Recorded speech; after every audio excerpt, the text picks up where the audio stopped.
தேவ பிள்ளைகளே, உங்களை காலையிலே வாழ்த்துகிறேன். நீங்கள் எல்லாரும் சமாதானமாக மகிழ்ச்சியாக இருக்கிறீர்கள் என்று நான் நம்புகிறேன். இன்றைய தினம் காலை பொழுதிலே உங்களுக்காக ஆண்டவர் கொடுக்கிற வாக்குத்தத்தமானது சங்கீத புஸ்தகம் 1வது சங்கீதம் அதற்கு 3வது திருவசனம். அவன் நீர்க்கால்களின் ஓரமாய் நடப்பட்டு தன் காலத்தில் தன் கனியை கொடுத்து இலை உதிராத மரத்தை போல் இருப்பான். அவன் செய்வதெல்லாம் வாய்க்கும் என்ற வார்த்தையின்படி இன்றைய தினம் நீங்கள் செய்வதெல்லாம் வாய்க்க தேவன் உதவி செய்ய உங்களுக்காக நான் வேண்டுதல் செய்கிறேன். திருவசனத்திலே நாம் வாசிக்கிறோம், ஆமென், தேவன் யோசேப்போடு கூட இருந்தார். தண்ணீரற்ற குடியிலையும் சிறைச்சாலையிலையும் எல்லா சூழ்நிலைகளிலையும் கர்த்தர் யோசேப்போடு கூட இருந்தபடியால் அவர் செய்வதெல்லாம் வாய்த்தது என்று நாம் வாசிக்கிறோம்.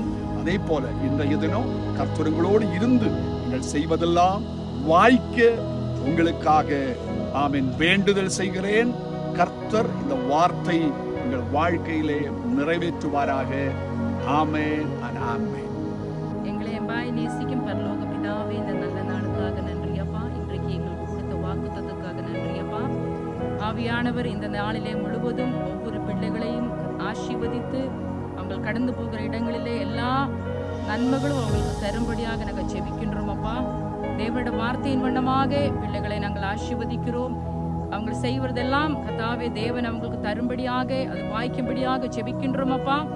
யோசேப்போடு கூட இருந்த தேவன் ஒவ்வொரு பிள்ளைகளோடு கூட இருக்கட்டும். எந்த இடத்திலே இருக்கிறார்களோ, இல்லத்திலே, வேலையிலே, பள்ளியிலே இருக்கிற எல்லாவரையும் தேவன் தாமே ஆசீர்வதித்து அவங்க செய்வதெல்லாம் சாதிக்கும்படியாக நாங்கள் செபிக்கின்றோம் அப்பா. கிருபை பிள்ளைகளை தொடரட்டும், பாதுகாத்துக் கொள்வீராக. தாழ்த்தி உடைய கருத்திலே தருகிறோம். இயேசு மூலம் ஜெபங்களும் நல்ல பிதாவே, ஆமென்.